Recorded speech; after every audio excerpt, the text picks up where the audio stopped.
sehat walafiat. Alhamdulillah kita hari ini berkumpul di tempat ini dalam rangka acara sosialisasi implementasi budaya positif di sekolah. Selanjutnya izinkan kami selaku pembawa acara mengucapkan selamat datang dan kami ucapkan terima kasih atas kehadiran Bapak dan Ibu. Hari ini yang kami hormati, perkenankan kami selaku pembawa acara untuk menyampaikan susunan acara pembukaan sosialisasi implementasi budaya positif di sekolah. Adapun susunan acaranya yaitu yang pertama pembukaan, kedua mendengarkan lagu Indonesia Raya, ketiga pembacaan doa, keempat sambutan dari Bapak Kepala Sekolah SDN Pasir Tadi, kelima materi sosialisasi implementasi budaya positif di sekolah, dan yang terakhir penutup.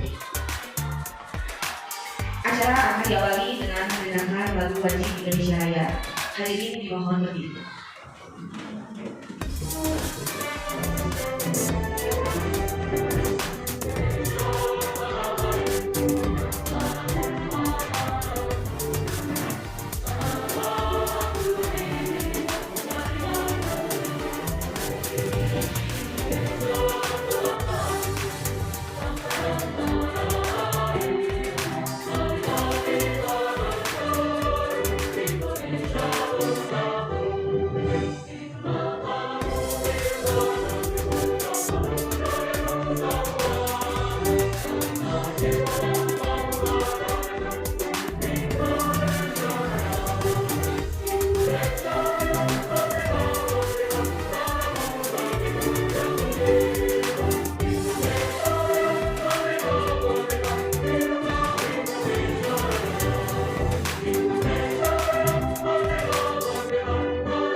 Hadirin dipersilakan dibuat. Acara selanjutnya yaitu pembacaan doa pada dengan Bapak Muhammad Tadi. Dipersilakan.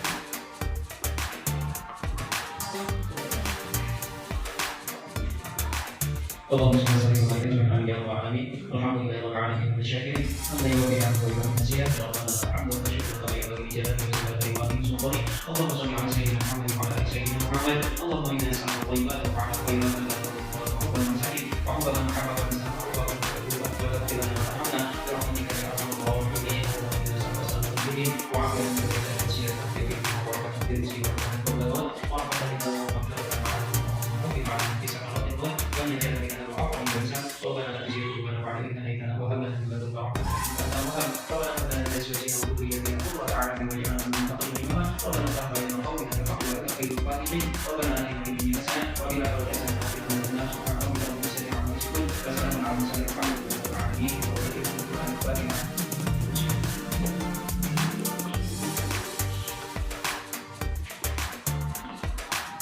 Terima kasih kepada Bang Devi yang telah membacakan doa. Acara selanjutnya yaitu sambutan dari Bapak Kepala SDN Pasir Tadi. Kepada beliau kami silakan.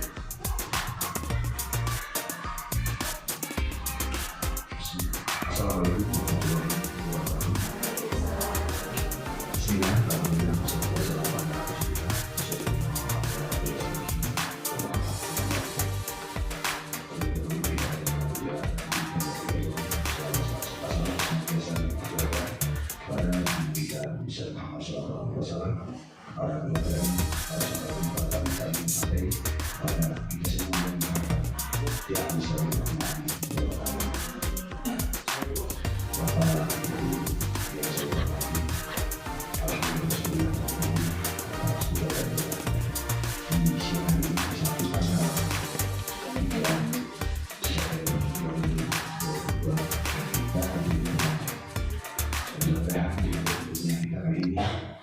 Allah Subhanahu wa taala yang kami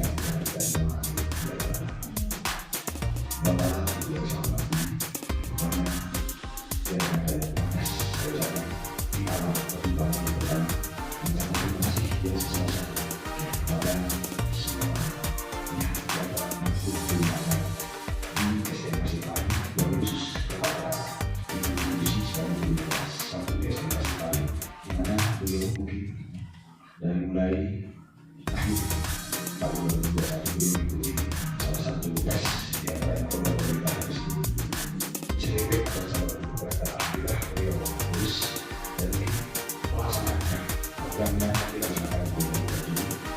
hari ini beliau laksanakan apapun yang diberikan kepada beliau, program yang harus dilaksanakan. Di antaranya hari ini merupakan sosialisasi implementasi budaya positif di sekolah. Ini merupakan bukti nyata karya beliau, dan mudah-mudahan hal seperti ini atau menjadi karya beliau dijadikan sebagai bahan untuk guru yang lainnya diikuti dijaga, karena merupakan yang positif akan membawa dampak yang positif terhadap presiden kita. Dan mudah-mudahan apapun yang beliau lakukan, apapun yang beliau kerjakan diberikan dan diberkati beliau semua. Dan saya harap untuk tahun yang akan datang diikuti oleh guru yang lainnya sebagai calon guru. Dan tidak ada kemungkinan untuk SDN Pasir Paling nanti akan menjelma karena banyak yang guru akan menjadi sekolah. Mudah-mudahan semua ini membawa dampak positif mengenai SDN Pasir Paling. Dan dengan sosialisasi implementasi budaya positif di sekolah akan saya buka dengan mencatatkan sebuah teknologi, maka implementasi budaya positif di sekolah saya buka. Supaya sekali lagi saya ucapkan terima kasih yang sebesar-besarnya kepada Ibu Lucy dan mudah-mudahan selama yang kesehatan lebih kuat dalam orang-orang kami mengalami dan kami sebagai syarikat dari saya sebagai penanggung jawab di SDN Pasir Paling. Terima kasih. Wassalamualaikum warahmatullahi wabarakatuh. Terima kasih kepada Bapak Kepala Sekolah yang kami berkenan. Ada selanjutnya yaitu sambutan sekaligus sosialisasi implementasi budaya positif di sekolah oleh Ibu Yusi yang melakukan. Terima kasih. Assalamualaikum warahmatullahi wabarakatuh. Sebelumnya izin saya untuk berterima kasih kepada semua rekan guru, ibu dan bapak guru, bapak maupun ibu pengajian karena ya. Di sini saya akan berbagi tentang budaya positif di sekolah. Harapan saya rekan-rekan semuanya nanti ibu dan bapak guru mengetahui bahwa ternyata cara kita di sekolah, apa yang kita tunjukkan di sekolah itu banyak sekali yang bertolak dari materi-materi yang telah saya pelajari ya. Semoga ini menjadi manfaat untuk kita semuanya dan bisa kita implementasikan di sekolah kita mengenai budaya positif ini. Di sini saya akan memaparkan atau berbagi sedikit tentang teori motivasi, hukuman, dan penghargaan serta restitusi. Ibu dan Bapak barangkali sudah tahu ya apa itu motivasi, kemudian hukuman dan penghargaan, dan juga restitusi. Mohon maaf saya bukan menggurui, tapi kita berbagi sedikit ilmu yang saya peroleh dari guru penggerak. Nah, kita berbicara ada 3 motivasi perilaku manusia. Sebetulnya kita harus bertanya dulu kepada diri kita sendiri, sebetulnya apa sih yang kita lakukan? Kenapa seseorang melakukan sesuatu? Yang pertama ada untuk menghindari ketidaknyamanan atau hukuman. Mohon izin berikut. Yang kedua, untuk mendapatkan imbalan atau penghargaan dari orang lain.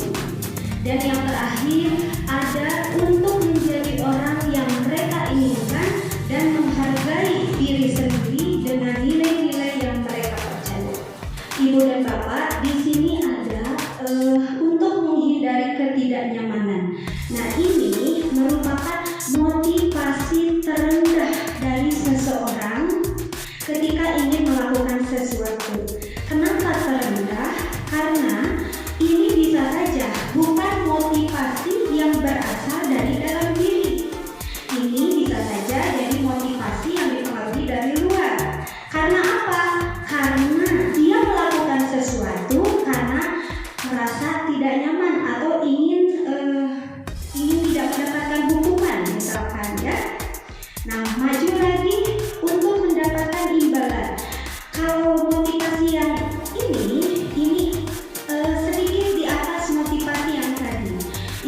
ada unsur dari diri kita, mungkin karena kita ingin mempunyai imbalan atau penghargaan, maka kita tergerak untuk melakukan sesuatu. Betul ya?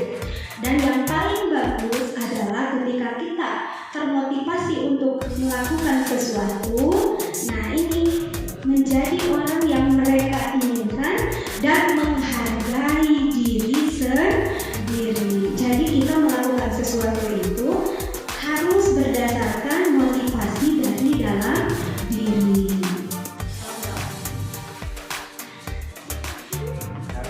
Nah, kita lanjutkan lagi kepada ada hukuman dan penghargaan. Ibu dan Bapak tahu apa itu hukuman? Biasanya kalau hukuman ada efek-efeknya yang diingat oleh anak ya, apalagi kalau kita di sekolah, kadang kita ada hukuman, ada penghargaan. Ternyata setelah saya pelajari Ibu dan Bapak, hukuman dan penghargaan itu kedua-duanya kurang efektif ya.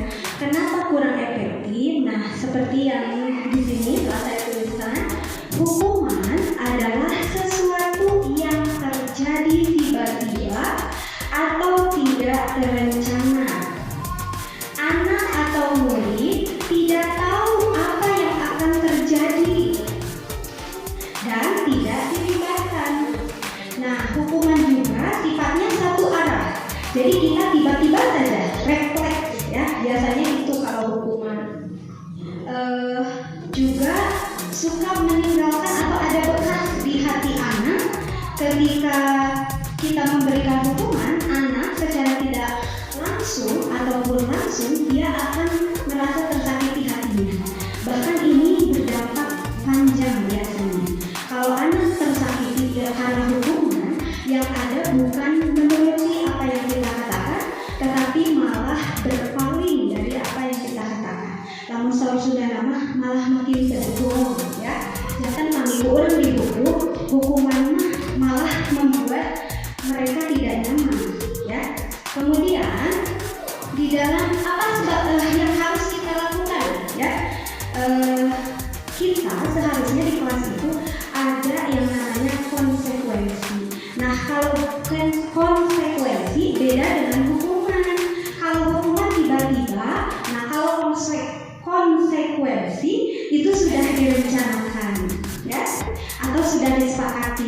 Biasanya kan suka ada kesepakatan kelas gitu ya, disetujui oleh murid dan guru. Tiba-tiba refleks, jadi kita menghukum saja. Misalkan anak melakukan kesalahan, kita hukum.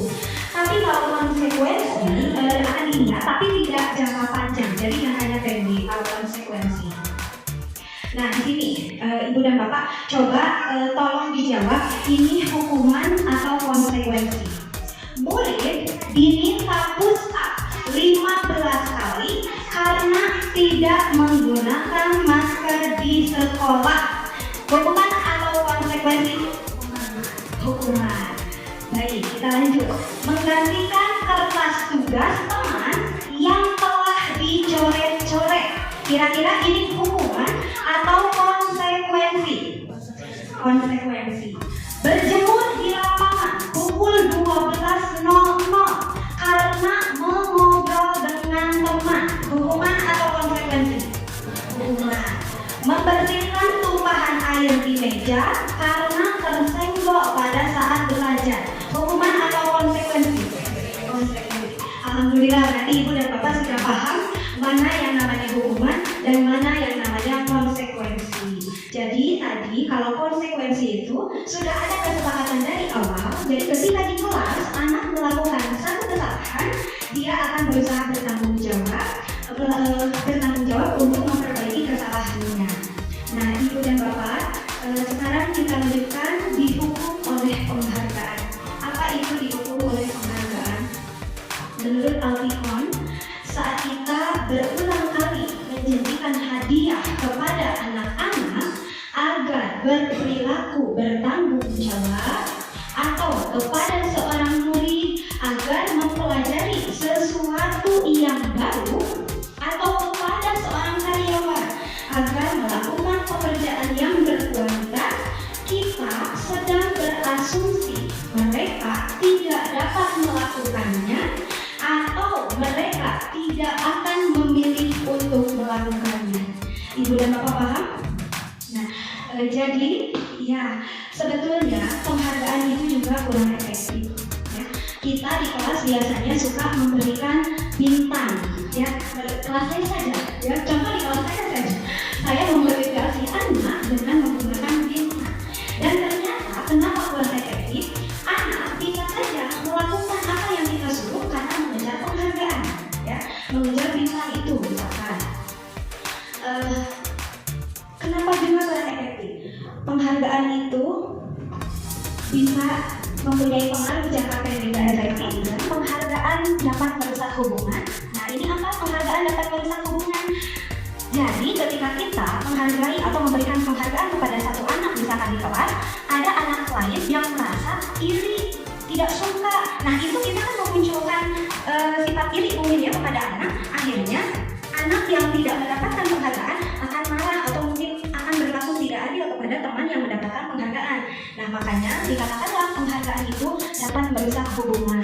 Kemudian penghargaan juga mengurangi ketepatan.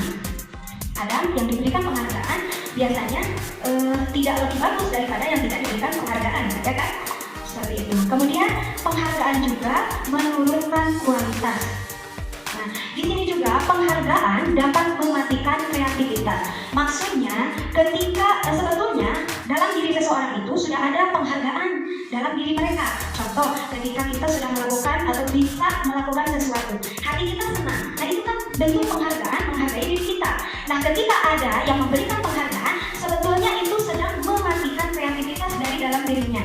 Karena ada dihargai orang-orang, jadi merasa ketika kita merasa kita sedang senang karena diri sendiri, kemudian dihargai lagi, ada penurunan ya di situ. Kemudian lagi penghargaan itu menghukum, ya. Jadi yang tadi dikatakan dihukum oleh penghargaan itu di sini. Kemudian motivasi dalam diri, ini maksudnya kehilangan motivasi dari diri sendiri. Ya. Jadi ketika dihargai terus, nah kita kadang melakukan sesuatu itu karena ingin dihargai, bukan berasal dari dalam diri. Nah ini, ada tadi namanya restitusi. Apa itu restitusi? Ternyata kita itu seharusnya melakukan ini restitusi. Ya. Restitusi adalah proses menciptakan kondisi bagi murid untuk memperbaiki kesalahan mereka sehingga mereka bisa kembali ke kelompok mereka dengan karakter yang lebih kuat. Ini menurut Gosen 2004. Jadi restitusi di sini adalah sebuah upaya memperbaiki kesalahan.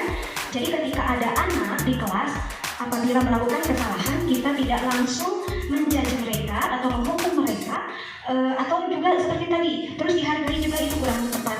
Nah, yang paling tepat adalah adanya restitusi. Apa itu restitusi? Yang tadi sudah disebutkan, restitusi ini supaya kondisi atau keadaan di kelas kita itu lebih nyaman. Kemudian ketika anak melakukan kesalahan, mereka tidak sadar bahwa mereka, misalkan kalau pakai restitusi, ketika kita ingatkan, mereka tidak tahu bahwa kita sedang mengingatkan. Nah, contoh-contohnya seperti apa? Nah ini ya, restitusi itu bukan untuk menebus kesalahan, namun untuk belajar dari kesalahan. Jadi dengan adanya restitusi, diharapkan anak itu belajar dari kesalahannya sendiri. Ya, tidak akan menyakiti hatinya. Kalau ada restitusi, ketika anak salah, kita tanyakan dulu.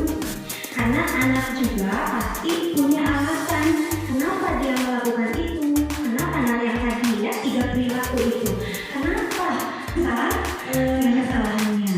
Nah ini juga, restitusi itu memperbaiki hubungan.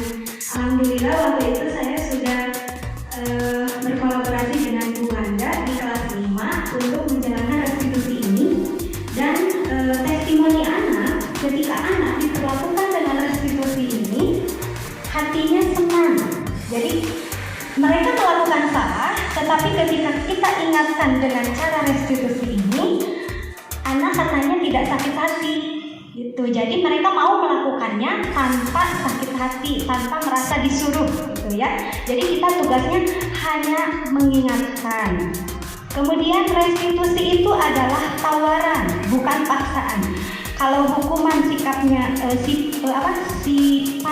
memaksa, nah maka restitusi ini adalah sebuah tawaran.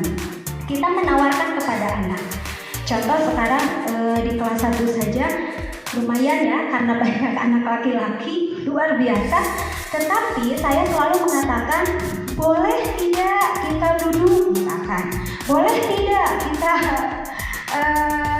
memperhatikan. Nah seperti itu. Ketika anak ditanya boleh, mereka jawab boleh ya.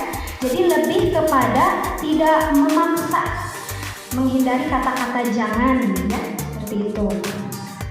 Nah kemudian ini restitusi juga menuntun untuk melihat ke dalam diri.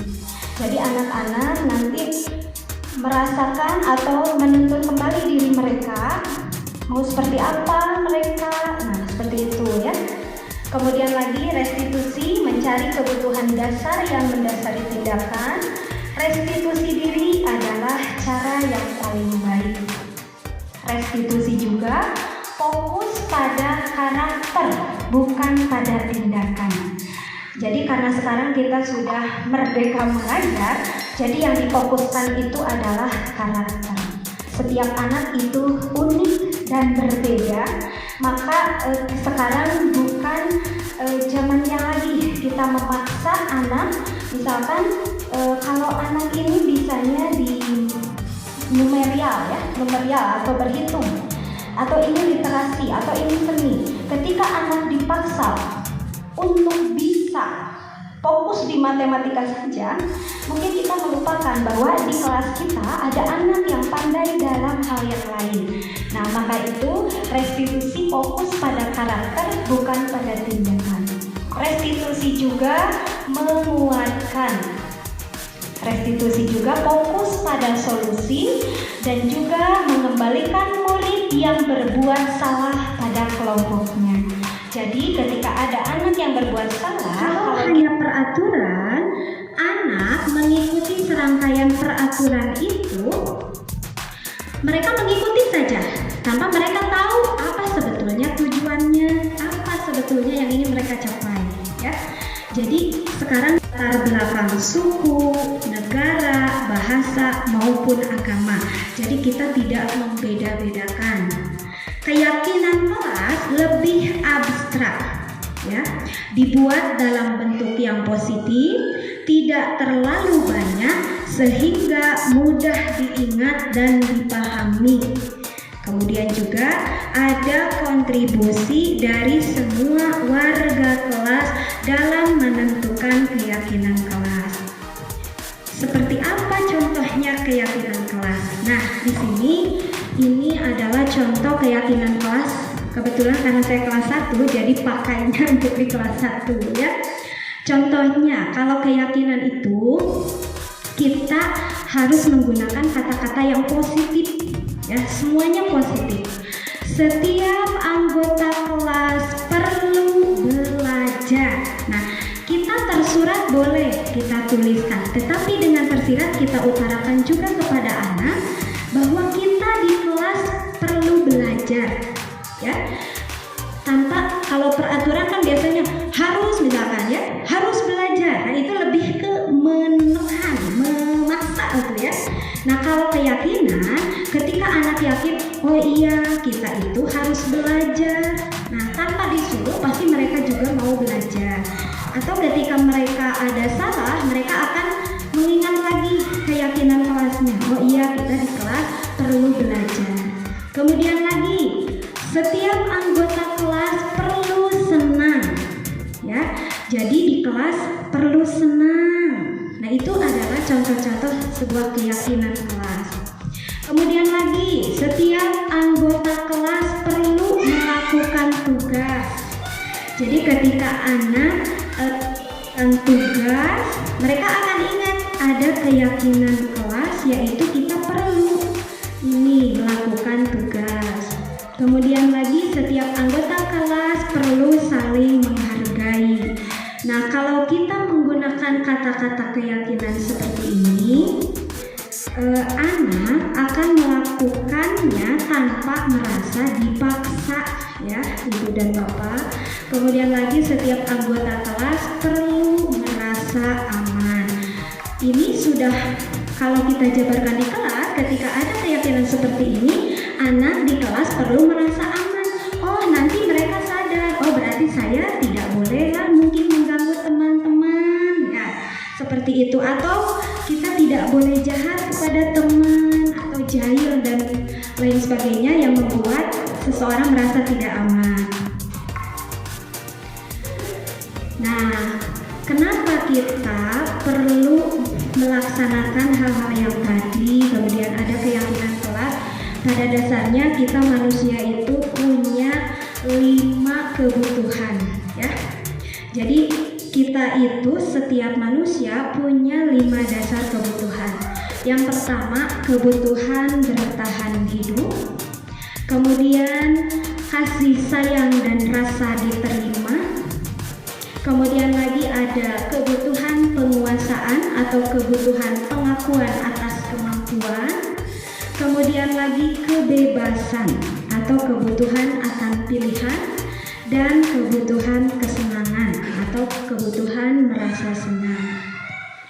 Nah, 5 kebutuhan dasar ini adalah yang mendasari kita kenapa kita harus merubah atau kita ubah sekarang mindset kita di kelas. Berarti yang tadinya kita hukuman, kita rubahlah ke konsekuensi, berarti ya seperti itu.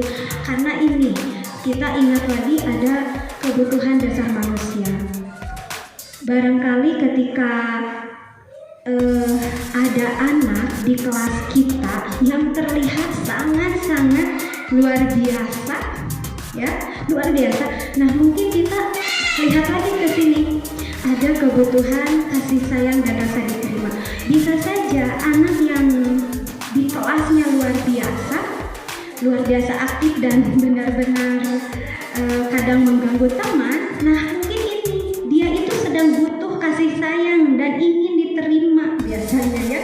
Jadi kita tidak langsung menjudge atau menghukum mereka dengan pola pikir kita. Nah ini kita sebagai guru, ibu dan bapak, kita sudah ada di mana coba? Kita yang telah saya pelajari dari modul, kita itu 5 posisi kontrol guru itu ini ya, yang demikian. Nah ini yang pertama, apakah kita itu sebagai penghukum? Kita guru kepada peserta didik, apakah kita harus sebagai penghukum? Nah, atau pembuat merasa bersalah? Yang seperti apa membuat merasa bersalah, ya nanti. Kemudian atau kita itu posisi kita itu kepada murid itu seperti teman atau pemantau atau manajer. Nah, tingkatan yang paling bagus posisi kita sebagai guru itu adalah seharusnya kita menjadi seorang manajer, ya. Nah di sini baik ibu dan bapak yang penghukum, ya. Contohnya misalkan yang tadi sudah dipaparkan ya di awal, tadi ada hukuman, ada konsekuensi. Nah yang penghukum, kalau guru sebagai penghukum biasanya refleks, nadanya juga keras, tinggi, ya mohon maaf, tinggi, mata melotot. Nah itu sudah sebagai posisi guru sebagai penghukum. Ibu dan bapak bisa saja ketika kita melototkan mata, anak yang sensitif akan langsung menciut, ya. Jadi bukannya ingin melakukan, malah tidak mau melakukan. Jadi itu kalau sebagai posisi kita sebagai penghukum, mata melotot, kemudian nadanya tinggi, ya. Nah itu adalah kurang tepat kalau kita sebagai guru hanya memposisikan diri sebagai penghukum. Nanti anak pun bisa saja jauh pada kita atau mungkin akan ada sifat dendam dalam hatinya. Jadi mengingatnya sampai dia lumayan. Kalau kita memposisikan diri sebagai penghukum, diingatnya dalam jangka yang panjang, ya tadi sudah disebutkan. Kemudian ini ada, kita juga kadang ya suka lupa mungkin. Padahal berarti kita sedang ada di posisi ini, pembuat merasa bersalah. Coba, ibu jadi bla bla bla. Si anak tidak kita katakan apa-apa, tetapi ketika kita memperluas, atau lagi misalkan, aduh kamu bagaimana ya nak, ibu jadi dihukum nih sama bapak bla bla bla banyak. Itu anak secara tidak langsung akan masuk ke dalam hatinya, merasa bersalah, gitu kan? Nah, kita tidak boleh ada di posisi merasa bersalah atau memposisikan diri kita sebagai pembuat rasa bersalah, ya, kepada anak. Kemudian ini ada lagi Nah, posisi ini cukup bagus karena kita memposisikan diri sebagai teman kepada siswa. Tetapi ini juga kalau terus berkelanjutan kurang efektif. Maksudnya nanti anak bisa saja terus bergantung pada kita. Jadi ketika kita tidak mau misalkan, atau dia mau karena kita memposisikan diri sebagai teman, anak itu bisa saja menuruti apa yang kita katakan, tidak menuruti ibu guru yang lain misalkan, ya. Jadi ini juga bagus, tetapi tidak boleh terlalu sering karena ini juga bisa membuat anak merasa bergantung, ya, adanya ketergantungan. Nah, ini sebagai pemantau, kalau sebagai pemantau berarti kita melihat anak, ya, bagaimana mereka bersikap, bagaimana mereka berperilaku, atau intinya pemantau itu mengawasi lah kita, ya. Jadi kita mengawasi, kita juga bertanggung jawab mungkin atas perilaku mereka yang kita awasi. Nah, demikian. Jadi kalau pemantau itu lebih ke kita mengawasi saja, mengawasi mereka, karena di sekolah kan kita ya harus bisa memposisikan sebagai pemantau juga. Jadi ada apa-apa kita awasi. Nah, yang terakhir ini ada posisi kontrol sebagai manajer. Dan ternyata ibu dan bapak, setelah saya mempelajari modul ini, sebetulnya kita harus memposisikan diri itu pada posisi yang ini, manajer. Ibu dan bapak tahu mungkin ya, manajer biasanya kan kalau artis ada manajernya, nah seperti itu. Nah, posisi manajer ini juga ternyata kenapa bagus, ya, ini karena bisa membuat, atau kita dengan posisi manajer ini kita akan mempersilahkan murid mempertanggungjawabkan perilakunya, ya. Jadi posisi manajer ini nanti kita akan tanyakan apa keyakinan kelas. Biasanya dalam posisi manajer nanti ada masuk ke restitusi tadi, ya. Jadi kita harus memposisikan diri menjadi seorang manajer. Ya, kita lanjut dulu. Nah, ini segitiga restitusi. Menurut Diana Gosson dalam bukunya Restitution, Restructuring School Discipline 2001 telah merancang sebuah tahapan untuk memudahkan para guru dan orang tua dalam melakukan proses untuk menyiapkan anaknya untuk melakukan restitusi, bernama segitiga restitusi atau restitution triangle. Nah, kenapa ada restitusi? Yang pertama, untuk menstabilkan identitas. Yang tadi, kalau kita berperan sebagai manajer, di dalamnya kita terapkan segitiga restitusi. Ya, kalau sebagai manajer, kalau kita memposisikan diri kita sebagai manajer, jadi ketika anak melakukan satu kesalahan, kita akan menstabilkan dulu identitasnya. Ya, menstabilkan identitas itu seperti apa? Contohnya, Bu Ica misalkan di kelasnya ada yang wah luar biasa. Nah, kita tanya dulu si anak itu, kita stabilkan identitasnya. Contoh, ibu bilang, oh iya nak, kamu melakukan salah apa? Tidak apa-apa, ibu juga pernah melakukan salah itu, nah nanti anak akan terpancing ketika kita ajak ngobrol. Setelah itu kita validasi, ya, validasi tindakan yang salahnya. Jadi ketika anak melakukan salah, pasti ada alasannya. Nah, kita tanya, "Nak, kamu melakukan salah ini kenapa? Apa alasannya?" Kan bisa saja anak membuang sampah sembarangan misalkan. Kenapa dia tidak mau membuang sampah langsung ke tempat sampah, padahal sudah ada keyakinan kelas misalkan bahwa sampah harus dibuang ke tempat sampah misalkan.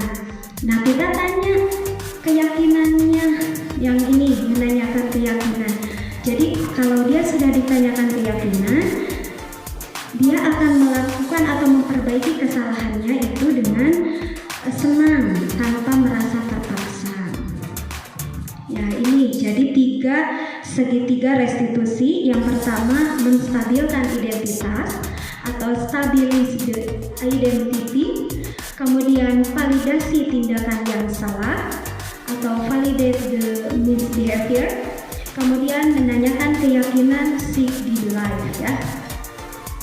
Masih ada waktu 15 menit.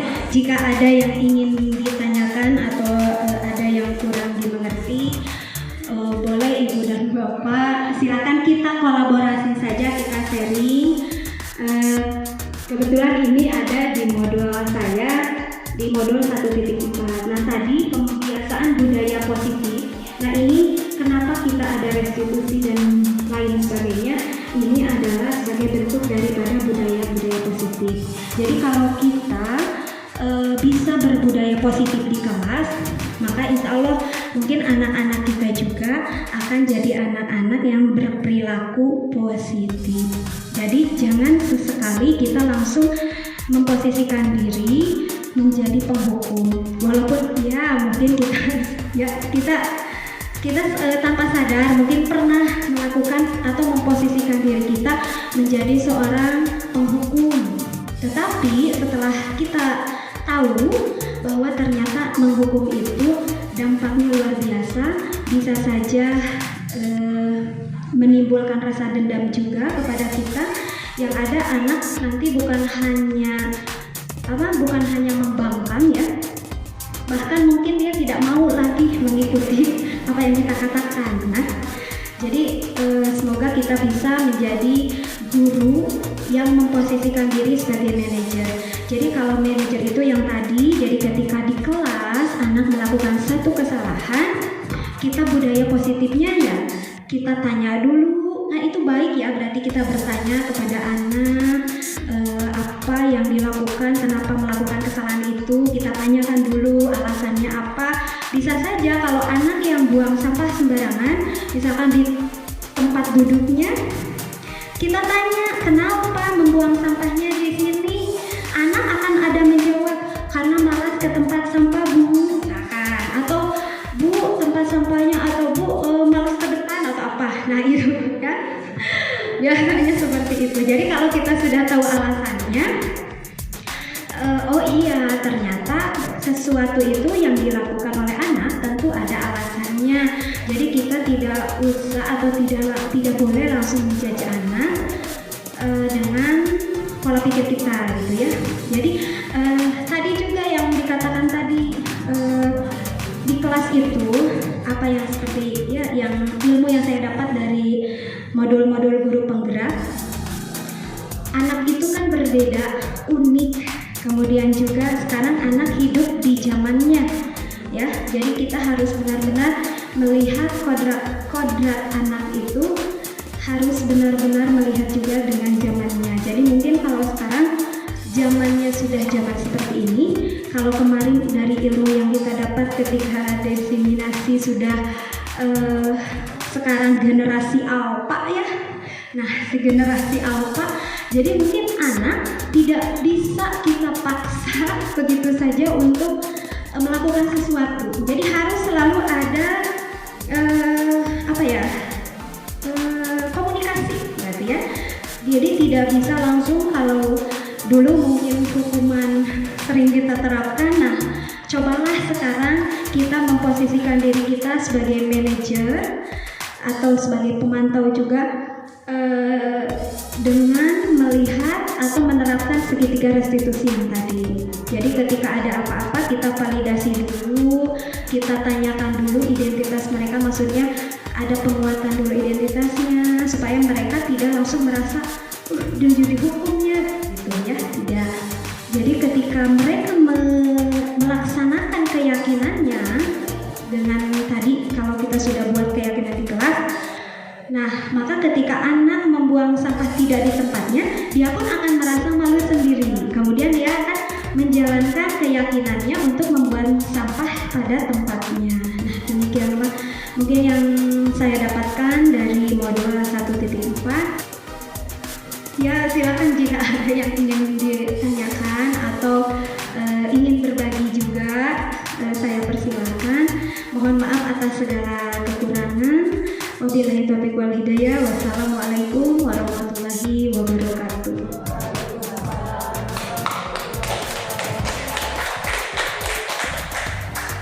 Terima kasih kepada Ibu Yusi yang telah menyampaikan materi dengan sosialisasi implementasi budaya positif di sekolah ini.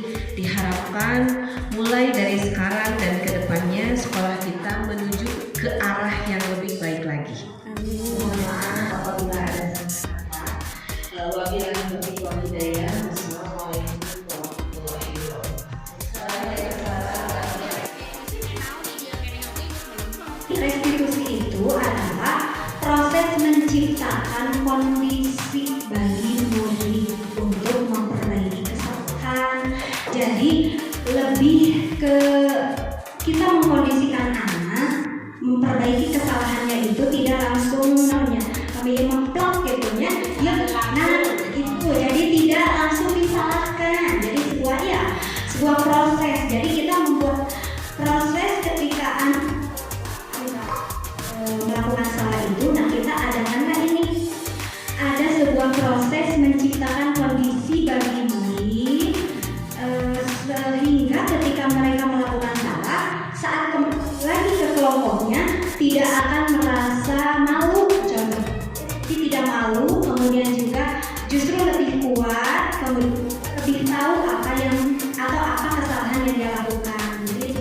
Jadi sebuah proses menciptakan kondisi bagi murid. Ya. Restitusi itu benar-benar kami sudah namanya. Pokoknya ngarah sadarlah anak teh, menyadarkan anak akan kesalahannya. Makanya adalah segitiga restitusi. Jadi segitiga restitusi yang tadi, yang pertama kita harus tanya dulu, ya kenapa melakukan kesalahan itu, gitu. Jadi kita salah, nah gitu. Ya.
tuh kalau konsekuensi.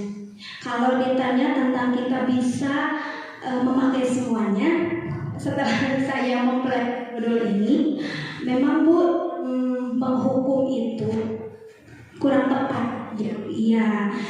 Jadi memang baiknya mungkin kita meninggalkan posisi kita sebagai penghukum. Tapi kalau mau naik polisi gitu kan mungkin ya pertanyaannya.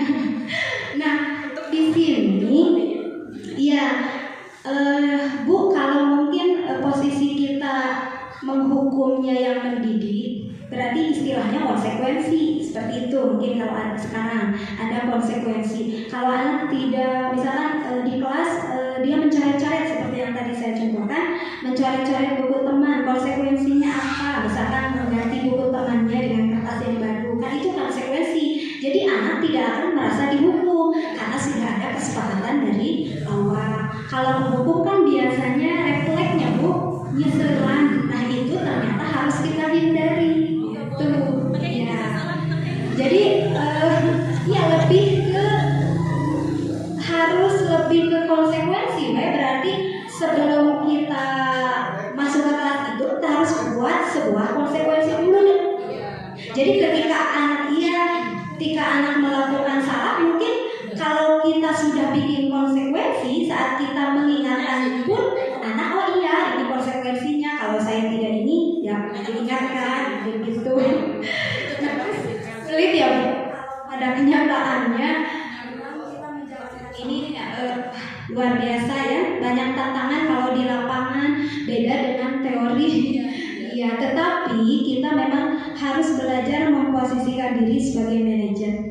Yang pertama, kalau kita memposisikan diri sebagai manajer, di kelas pun akan terasa nyaman. Maksudnya berarti anak ketika dia melakukan salah, dia pun tidak akan merasa dihukum gitu. Jadi ketika dia salah, dia akan menyadari kesalahannya sendiri itu. Bagaimana? Terima kasih.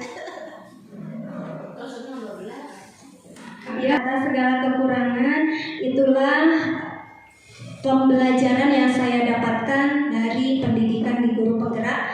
Mari Ibu dan Bapak juga yang semangat untuk mengikuti pendidikan. Ternyata saya pun banyak sekali belajar dari Guru Penggerak. Saya sudah berada di dunia keguruan, berarti ya berkecimpung di sini kurang lebih 17 tahun, tetapi ternyata harus seperti ini, seharusnya seperti ini. Apalagi sekarang anak-anak yang tadi ya generasi Alpha ya sama generasi Z itu luar biasa. Nah mungkin itulah kenapa filosofi KHD kita harus mendidik anak sesuai kodrat anak dan kodrat zaman itulah. Jadi karena anak itu unik dan berbeda, maka kita pun seharusnya tidak memperlakukan mereka sama, tetapi karena dengan dan budaya positif di sekolah ini, kita pun akan menjadikan anak-anak kita berperilaku positif. Terima kasih. Wassalamualaikum warahmatullahi wabarakatuh.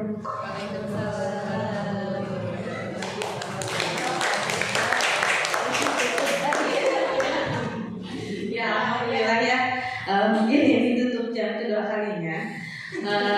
Untuk acara hari ini telah selesai. Kita ucapkan dengan bacaan hamdalah.